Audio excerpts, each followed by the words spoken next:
Two vascular surgeons walk into a bar and come out with a podcast. We are talking everything vascular and not. Welcome to the Life of Flow podcast. The following podcast is not relating to my teachings and work at Del Cedar Medical Center and is for entertainment purposes only. Hello, everyone. Welcome to the Life of Flow. And today I have my new co-host, Ivo Miguel. Hey, everybody. Welcome to another episode of Life of Flow. Today I realized our soundboard does voice effects, and so I want to be the bad guy from Batman. What was his name? I forgot. I don't know. Anyway. All right, man. Today we talk to Marianne Brodmann, and Marianne Brodmann is just a super friend, very inspirational character, and she's the divisional chief of angiology at the Medical University of Graz, Austria. Say that again. Where? Graz, Austria.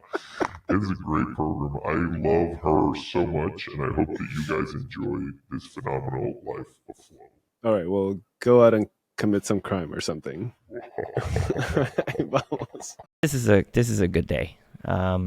It's a good day. Any day that you get to sit at a table and talk to Marianne is a good day. And I'll say this, Marianne, I've talked about this with a lot of our guests in the past, which is in the speaker circle, there is this, we're always out there. We're away from our families. It's a lot of personal, you give away a lot of your personal time to be in these things, and it's important for all of us in many different ways. But one of the most beautiful things about coming to these things is the family that we have at these places. Because, you go to Brazil or you go to Leipzig, Germany, or you go to Miami, and it's a lot of times the same people. And you are one of the people that always, has a big smile, opens your arms, and you give the best hugs. And so, Marianne, I welcome you to our podcast. Thank you for being here. Thank you for being part of the Speaker Circle family. It's always so fun to see you. Yes, thank you very much, Miguel. So sometimes I have some kind of, hesitating that I really might be a little bit too pushy in, addressing everybody and just giving the hugs, No more hugs. We need No. more hugs. Yeah. The world needs more hugs. Yeah. I mean, this is my personality. I like to go to these meetings, and as you have mentioned, it's you spend your time away from the family, you spend the time away from the hospital, from your friends. It's time consuming. It's you're tired, you have all these flight issues, and then you get nervous. But then you go to these meetings and you see all the people once again, and you have this kind of relationship, and this is also family, and this is something which makes it so important for me. It's just, family. You get to know each other. When I see the pictures of your son, so you have a journey together. And that makes me happy when I see that you are happy, when I see you with your wife, with your son, that the son is growing. So you have this kind of personal insights. And this is something you share with other people as well. Like you have a different relationship to your family members, you have a special relationship to each of them. And so for me, it's something which is really, I'm looking forward to be there, just to meet the people. Eric Sisemski, on one of our latest conversations, was saying that one of his highlights was one of the trips he brought his kids with. And he's like, and I remember I got to this place and then my kid was gone. And we were like, where is my kid? And it was Marianne, you were taking the kid and just kind of like hugging him. Yeah. And so I was like, now I'm jealous. Now I want to go somewhere and I want to give my kid to Marianne. Yeah. It was a little bit tricky because it was then some kind of discussion between Erwin Blessing and myself, who will, have the kid much more than the other one. We were a little bit, but it was funny. There was a fight over the child. Yeah. But we made sure that the kid didn't get along with us. Yeah. That's funny. Marianne, let's go back. I'm sure a lot of the listeners know you. Probably the majority have heard of you, have read some of articles and understand the depth of what you've given us as a specialty. But it would be nice to understand a little bit of that personal path. If you don't mind, would you walk us a little bit through how did you get into this? And what was the path? Was there serendipity? Was there something you knew you wanted to do? Tell us a little bit about how that path to where you're at now resulted. And I did not know when I was a kid, when I was going to grammar school, even when I went to university, that I will be there where I'm right now, that this will be my path. I never had a path. I grew up on the farm. I was the oldest kid, and it was at that time unusual that a girl is overtaking a farm. So usually the oldest was inheriting the farm. So they were looking for something for me, and I was good in school, so they put me into grammar school to become a nun. None. None. A nun. Okay. Wow. Yeah. To be honest, I used 3 Catholic grammar schools, boarding schools. I got kicked out of 2. What? Wait. We need to know. It doesn't what, seem like you what, would be the kind of person to be kicked I out. want to know why you were kicked out of school, Marianne. I was living with my uncle, who was a Catholic priest, and he was the head of the seminary in Graz. And I moved from his place to the seminary, which was not so good, and he didn't know that. He discovered it after 2 weeks, and this was my story.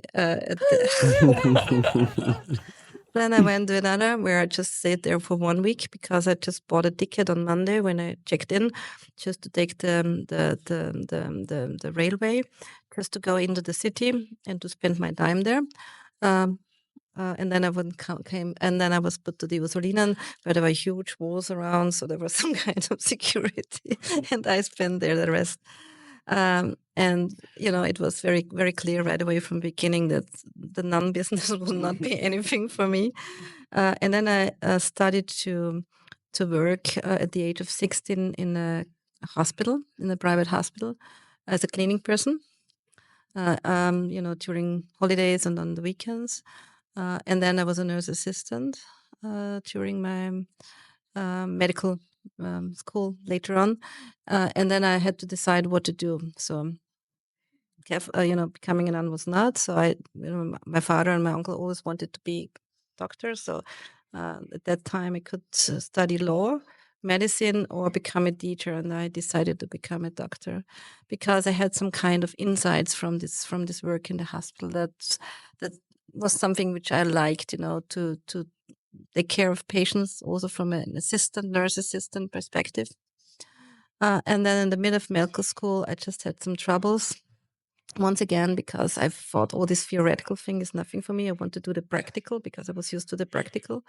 Then I skipped 1 year, went to Great Britain, was an au pair there, did a lot of jobs selling Würstel sausages at different kind of occasions like Silverstone, the Formula One race. Yeah, then I was at different concerts, with all these pop icons, and at Wimbledon I was selling Würstel there.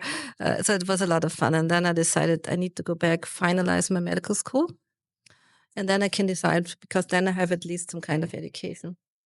So I obviously need to interrupt here. By the way, this is amazing. This is so fascinating. And it really helps me understand, and I know you know this, but it helps me understand a lot more of why are you so empathetic? Why are you so caring in the way that you conduct yourself? Obviously, as a physician and as a friend, those things they shape you. Yeah. But I do need to know, and this is less formal, but I do need to know, which was the coolest or the most memorable band or singer you got to see while you were there? The Rolling Stones. No way. Bob Marley. No. The Rolling Stones. What? There were all these meetings, and there were this. Did you go to Glastonbury? Yeah. So it was really a cool time. It was really a cool time, and I also was. And another job was I was working as an au pair for a very noble family. And I was driving the kids to school in the morning with an Aston Martin Cabrio. What?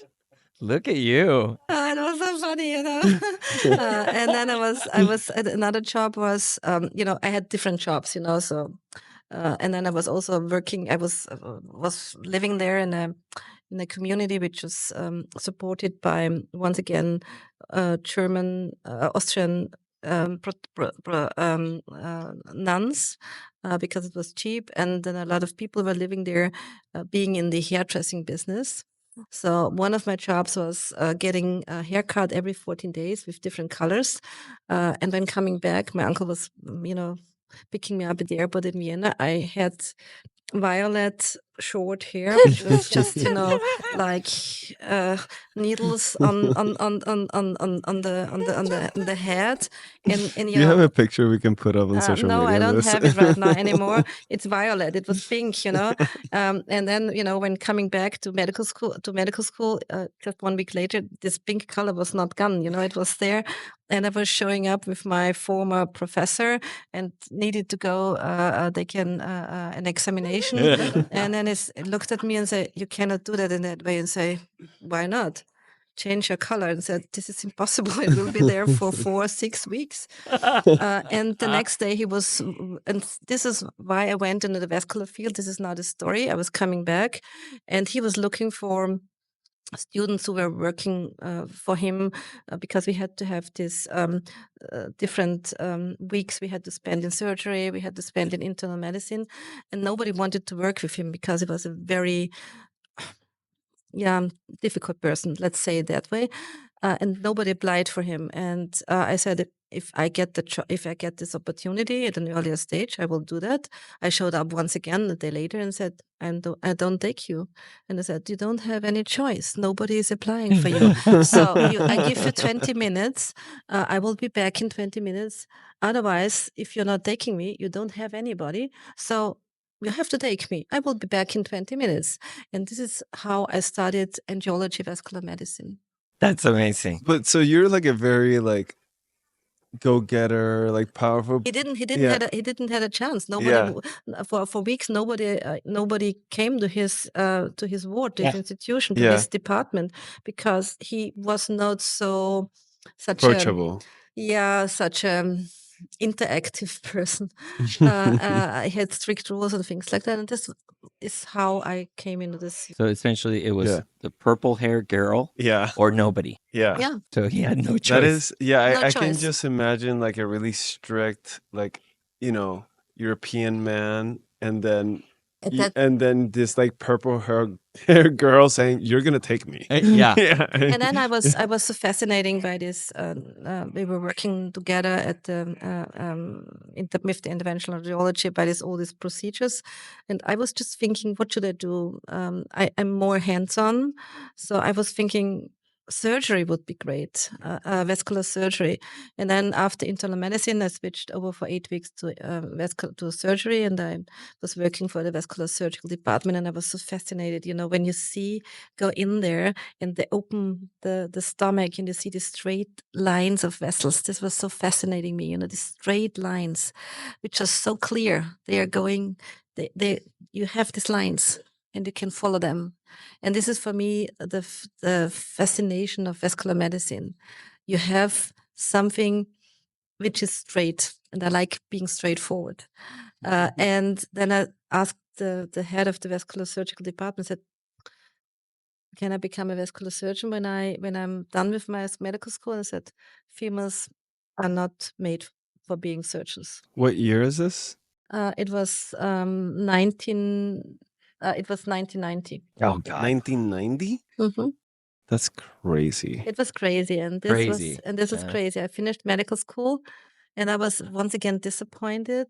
I had this kind of, in the meantime, I was working on a scientific level with the angiology department, but I was thinking, why can I do that? And I was thinking of going to South Africa, having a time period there, because that was very common at that time, and coming back and thinking what I really want to do.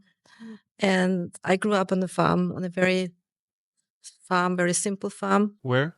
in Eastern Styria, so near the Hungarian border. It's just 30 minutes away from What type of farm was it?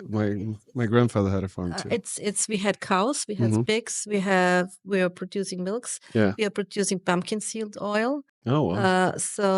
And we are producing in the meantime. We have wood, so we are producing everything to use for heating, fire. We call it fireballs, Yeah. So this is just we cut the wood and then we pick it together so that people can put it into the oven. So yeah. So anything. This is just it's very very very a very down to earth farm.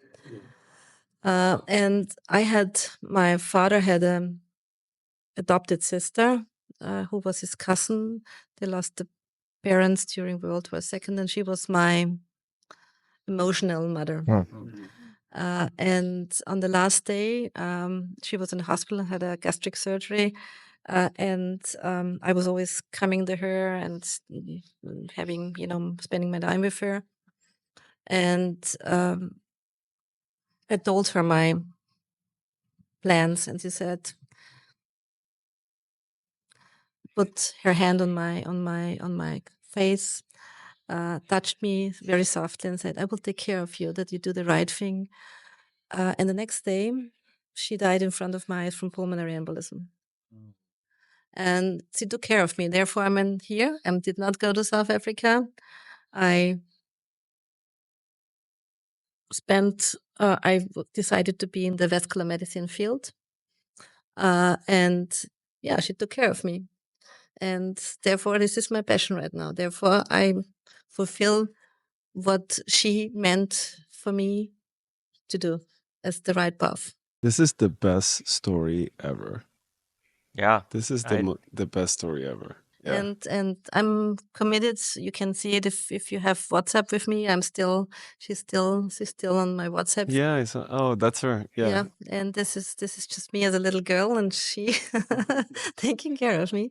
And yeah, that's why I'm in this field. And then after finishing medical school, I still took 1 year off. I went to Kurt Amplatz in Minneapolis. I had a grant there, and I was there in the animal cath lab with Kurt Amplatz. And this once again put me into the field where I am right now, because I was first studying on the cardiology department, doing rounds with the cardiologist. And then I had to go into the cath lab, in the coronary cath lab. There was an acute PCI. And I heard somebody yelling there in a Tyrolean accent, because Kurt Amplatz is from Austria, Tyrol. Bist du Tirol, bist du Mensch, bist kein Tirol, bist kein Mensch. And I started laughing, because I was thinking, this is crazy. In Minneapolis, having somebody yelling in this Tyrolean accent, I started laughing. He was turning around and said, was lost in Dirndl? Meaning, the first thing is, are you a Tyrolean guy? You are human people. That was his first saying. The second, why are you a laughing girl? And I said, I understand you. I'm from Austria. And this was our connection. And then I started working in his animal cath lab. And I was so fascinated by doing this guide wire testing. You have to put the guide wire in, take the guide wire out, see how much thrombus is on the guide wire. You get a feeling for the material. We use guide wires. We just ask the nurse, open the package. We take the guide wire. If it's not working, we throw it away. If it's falling down to the bottom, okay, perfect. But when you see how much energy is spent to produce these devices, how much work is needed, guide wires, catheters, at that time we had balloon catheters, the first stents. So this was for me, therefore this was once again a guidance into the right direction, what I want to do.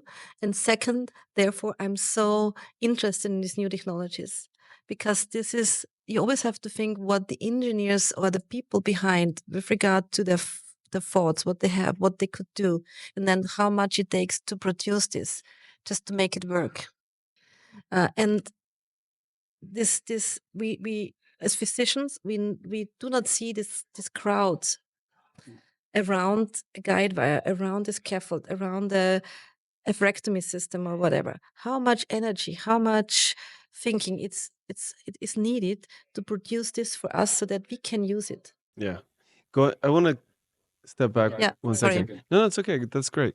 What do you think that is that, right now you're super successful angiologist, you contribute a lot, but like during your path, you have these like serendipitous moments. Yeah. How do you explain that? When you grow up on a farm, you know that you have drawbacks.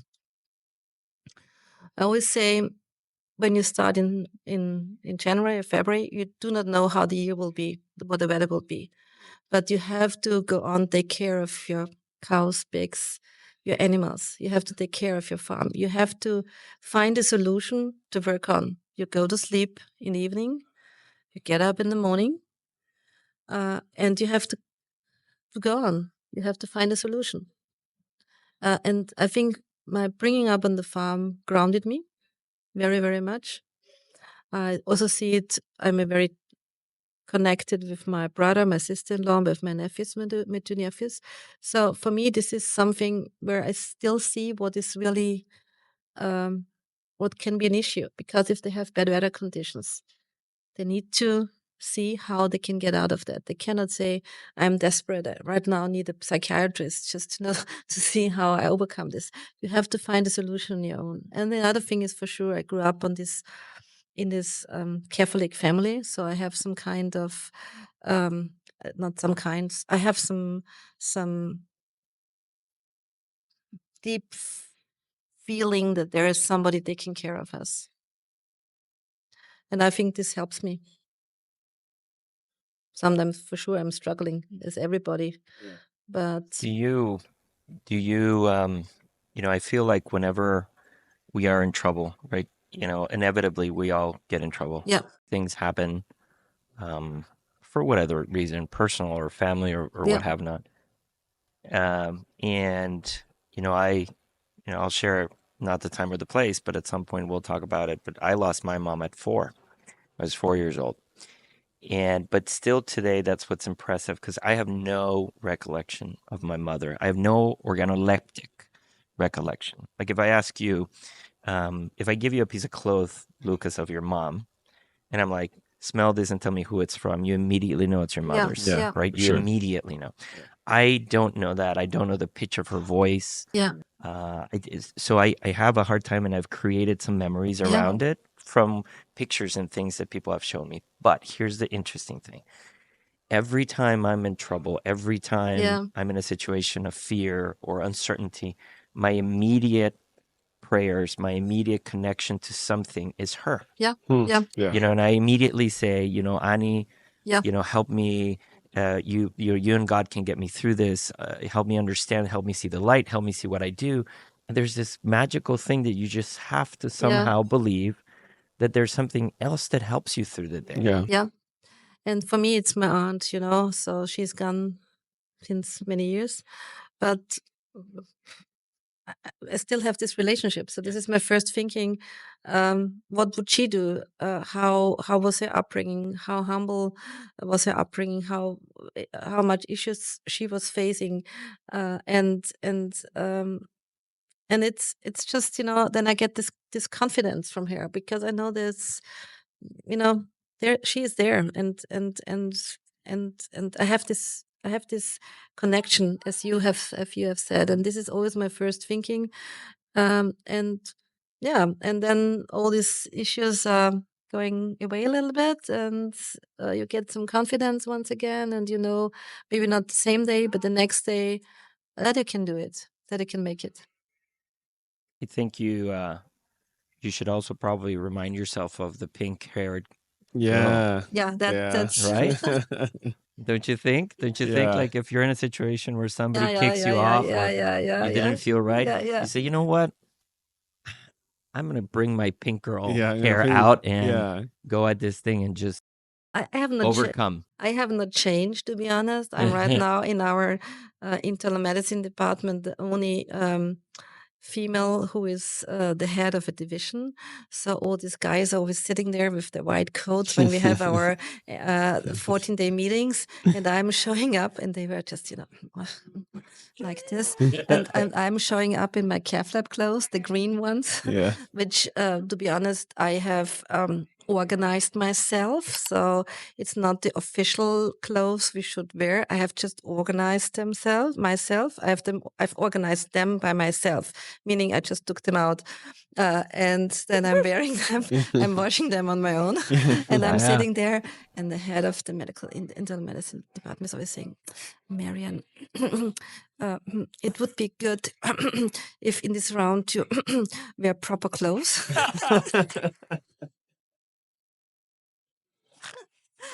Yeah, believe it or not, here's something. It's so funny.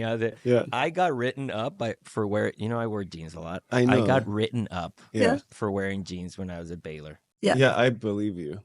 I believe you. There's a code of dressing. Yeah. Yeah. Because you would go to all these official events with just jeans or t-shirt, and then you would put a suit on just to dude, just don't even put the suit on. Just come in jeans and a t-shirt. I mean, I would get dressed once a year for a picture. Yeah. I didn't even have and for that picture, I'm not going to have a tie because I don't own a tie. And the guy would be like, why aren't you wearing a tie? And I looked at the chair. I was like, I don't own one. Yeah. He's like, I'm going to give you one. I'm like, I'm not going to wear it. Yeah. So don't waste your time. But it's so funny. Yeah. We're not who we are because of how we dress. Come on, people. Yeah. Right? And that's so ridiculous that you what is the point of writing you up? Are they gonna fire you for not wearing a whatever? Well, I did get kind of fired eventually for other reasons, which we'll talk about it offline. And just to make it a little bit more, to accelerate it a little bit more, I was just thinking, why are they telling me what I should wear? Then in Austria we have dirndl. Do you know a dirndl? No. You know this what you have for the Oktoberfest. All these clothes. Oh, you mean the dress? The dress for the Oktoberfest, the dirndl, This is a special dress code you're wearing for which is, at Oktoberfest you have this, and also everybody in a traditional family has some kind of dirndl and lederhosen and things like that. The boys lederhosen and the female dirndl. So I was just thinking I will accelerate it the next time, and I was showing up with a dirndl and the white coat. I would love. Please do it. Please do it one day. Just have a camera in the room somehow installed, and then just capture all the images and sit down and just absolutely ignore anything. And just have the entire meeting and start presenting, and then walk out of the room and leave the camera there and see what they say. But I was just sitting there. I'm sure regularly I'm not the first one, but I'm sitting there as the first one, and he walked in and said, I didn't mean that. Okay. So you said dress formal. I thought this is what you meant. Yeah. I'm going back to our roots. So anyway, so this is, you cannot, I think this is also some kind of my personality that I cannot change it. And it's not, I do not want to be mean. I just want to be different, not to be different, but to be you. No, I just want to be myself. Yeah, I agree. And this is, this can change overnight and go in this direction or that direction, but you have to follow some kind of path. Yeah. This is to be straightforward, not being mean to somebody, not hurt somebody, voluntary. Sometimes you do it because it's not possible in another way, or you are not reflecting it, but you need to apologize after that. You need to be straightforward, go your way, be nice to people, try to help people. That's it. So would you say this is also, I would say that this is probably one of your biggest strengths, personality wise, is you just say what's on your mind. You're very candid, radical candor.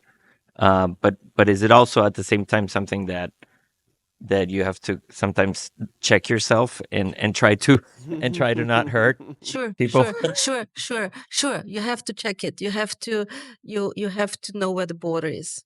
And sometimes for sure you cross the border, but then you have to be so reflective that you just go back and say, I didn't mean it, or this was not this was something I didn't want to do. This was not my intention. Yeah, my intention wasn't to be hurtful by this. It was, Yeah. But it's just, and sometimes, on the other hand, sometimes you need to say the truth. You should not stay there and keep your mouth shut if things are going in the wrong direction. Then you have to speak up. This is something a lot of people, because they are so focused on their own opinion, do not accept. But then I don't think that it's hurting somebody. It's just saying, this is my opinion. This is what I think, and this is my right that I think it in that way, and this is my right that I say it. And then you have to think if you are on the right way. So this is also something you have an obligation, especially in this field. Correct. Yeah. How have you managed that, again, candor, that, being an original person, being somebody that speaks their mind, and then being like in a big institutions, because I feel like big institutions, big organizations of people somehow morph into this entity that doesn't like that. But you've overcome that. You've gotten to a position of leadership, to a position of influence, maintaining yourself true to yourself. I had a mentor, or I have a mentor. I had a mentor. I have a mentor who was there when I just came into the institution where I'm right now, and he was always he was like a big brother for me.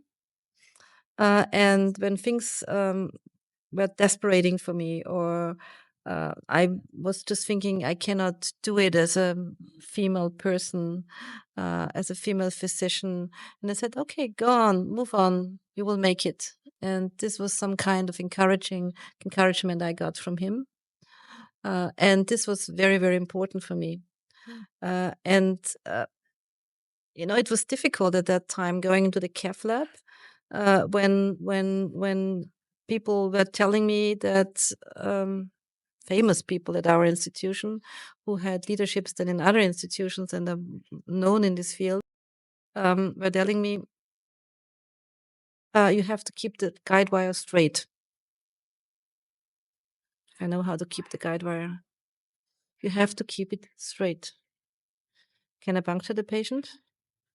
How many patients you already have punctures? 5. Not this patient. It's so difficult. So you have to overcome these hurdles. You do not need to get angry. But there will be a situation when none of these guys there were situations where none of these guys were in.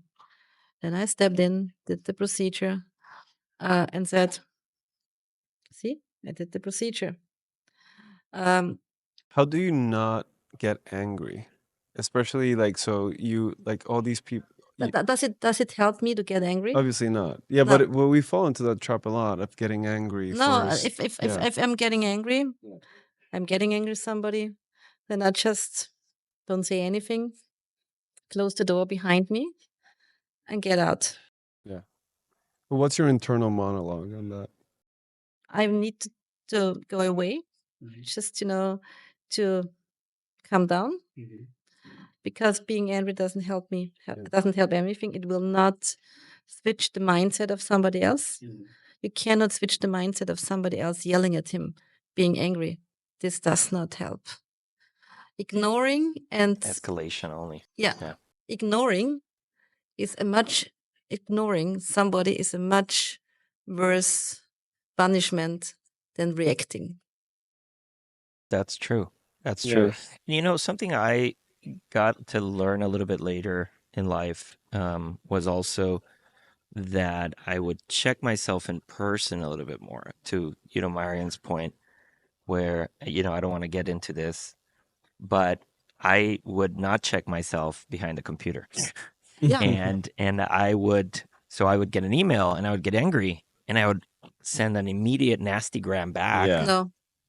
And then 1 hour later, I'd be like, fuck. Yeah. I should have not sent that email. Yeah. And so that's another thing that I've learned a little bit later in life. For all of you young people listening today, is the first email you get or post online on X, just don't react. It's Yeah. almost like put it away. Yeah. Let it, let it sink in for 24 hours. Come back when you're cool, when your brain is cool. And I think you've called me a couple of times. Yeah, I have. Lucas has called me a couple of times when he's about to go to war.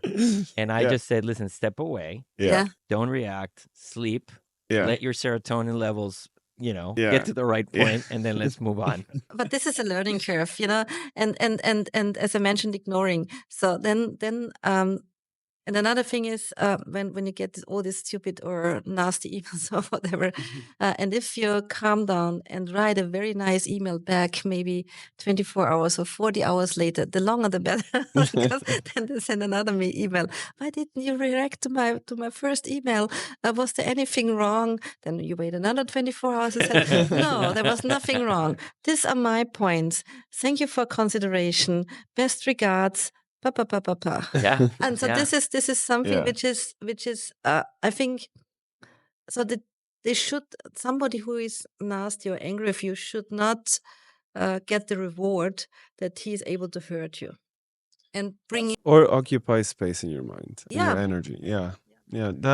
That's something I've been taking a leadership course, which is amazing.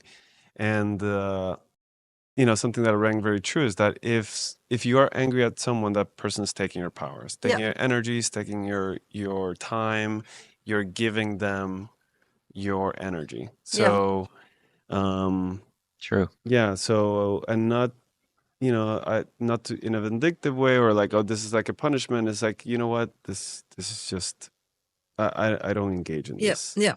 Do you think there are people that don't even know that you're mad at them somehow, or you hold a grudge, or you hold something 100%. Yeah. that you're still keeping it for years Yeah. inside? For Yeah. sure. Because I was thinking about this Yeah. after talking to you also the other day, Yeah. and I said, I have so much negative feeling towards, this person or that person, Yeah. and it's inexplicable. Yeah. Like I don't even know, and it's almost like I'm waiting for a cold revenge one day, and then why? What is the purpose so of stupid. holding Yeah. these ghosts? Yeah. And these people don't even know, by the way. Yeah. They're absolutely ignorant to the fact that this is Yeah. such a thing that you've, I know. at your core. And this is also some kind of a learning curve I had. My grandma, my mother's mother, always told me that if somebody is mean to you, try to overcome this because you see each other a second time. And you might be in a different position, and the other one might be in a different position. And then see what is the relationship then at that time. And I had some kind of people who were really mean to me, and I met them. They have been then in a position to ask me a favor, and I had to give them the favor. It was not something which was, no, it's the revenge. It was just thinking, this is how it goes. Yeah. You what goes around comes around, and in a way, you shouldn't be burdened by it for so many years. It may, and who knows? And maybe I'm never going to see this person ever again in my life. It doesn't. You probably won't. It probably won't. And the really like a very interesting thing is that a lot of the times what you find in someone else that you don't like, it's kind of a reflection of you. Yeah. It's because they're The mirror. it's a mirror. So their action is neutral. Yeah.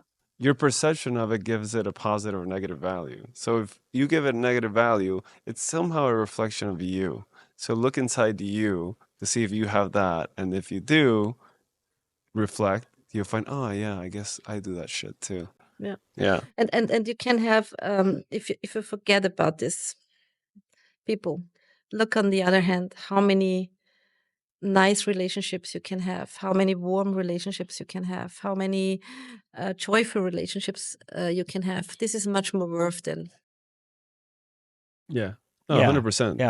Yeah. It's much more worth. Meaning when you feel yourself weighed down, look at all the uplifting things and relationships that you have, and 100%, I think you're going to find that they overpower any negative thing, and then do a process of self-elimination. Well, guys, listen, I want to do a time check because I know, Marianne, you're on a very tight schedule. You're running around, you're flying all over the world.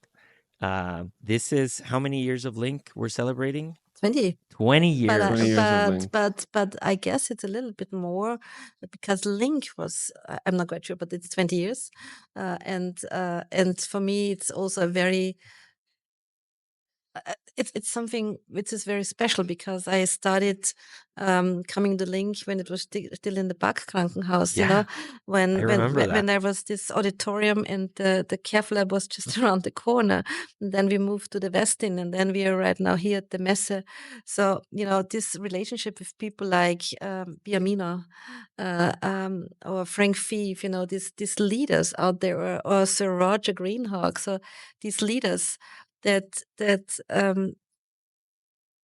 I still remember when Sir Roger, he was after Charing Cross was gone, he was sending the next day, "Dear Marianne, can you send me the proposals and the topics for the next Charing Cross meeting?" Sir Roger, it's next April. "Yes, but I would encourage you already to send it within the next month." And then you were sending it back, and he said, just applying after that. And this is so this is for me so heartwarming, so makes me so humble. He's just answering the next day. "Thank you very much for sending it in."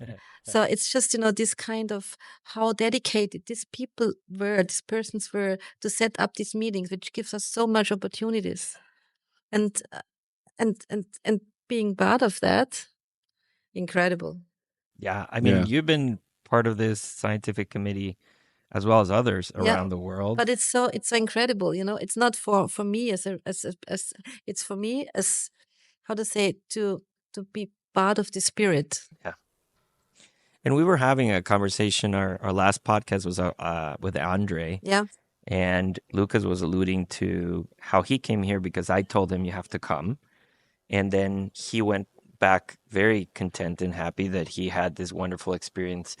And what at least he alluded to was this live case thing is amazing. I mean, seeing these guys do complex case after complex case after complex case, because these are not cheap shots. Yeah, these are. They make them look like cheap shots, which is the well, crazy Andre part. can make anything look easy, but it really is.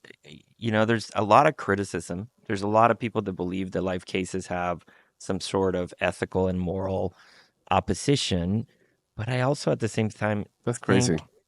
Yeah, I mean, I can understand a little bit of where they're coming from. Maybe the pressure of the camera. Is the operator really focused? Does he have the capacity? You know, would you want your mother to be on that table while he's distracted having a conversation? But at the same time, there's so much joy. There's so much that comes from it. And it's a learning curve. We because I feel confident going home seeing, okay, he has troubles, so I can also have troubles, and I have to overcome this. I have to overcome this trouble, so I have to think how I can do it. He is overcoming it, so I also am able to overcome it. So you get confidence. You get confidence, and this is something which you do not get on the podium by just seeing data. This is nice, but data is something which is written down. But it's also like in running or in sprinting, like nobody passes beats a world record for a long time, and then someone beats it, and then a bunch of people do a better time. And I feel it's like kind of the same thing, that if you see somebody doing really an amazing difficult case, then you're like, oh, I can do that, and then you do it, and then there's a new milestone to do. And then that's how we progress. That's how we progress. So I think that live cases probably have done more for the advancement of our field than a lot of things. Because data presentation is theoretical. This is theoretical, but this doesn't help you to find a solution in the cath lab. When you see that somebody else is facing the same problem or another problem, an equivalent problem, and how he is overcoming it, this is something you take home with you and makes you confident to treat your patients in a good way. Yeah. Well, let's wrap up here. I we had, this is what I love about this podcast, is we make a list of all these scientific things we're going to talk about. We don't talk about that. But it's beautiful because it's think amazing. I love no, but really, sirolimus. this is what people like to hear, and this is what we miss a lot of times in the podium, and that's why we made this, to have this more human side of things where we can just talk long form. And Marianne, I hope that you will join us many more times. I'm sure we'll have more conversations. We're going to invite you again, for sure. Only if you bring your boy with you. I will, absolutely. Absolutely. He would just wreck this place. In 1 minute, all the monitors would be on the floor. I help him. Thank you very, very much. Thank you. We love you, and we will be in contact with you. Thank you very much. Thank you, because I know there's a lot of people Thank you so much. that will love and learn from I know. this. Thank you This very was much. great. Thank you. All Thank right. you. Bye-bye.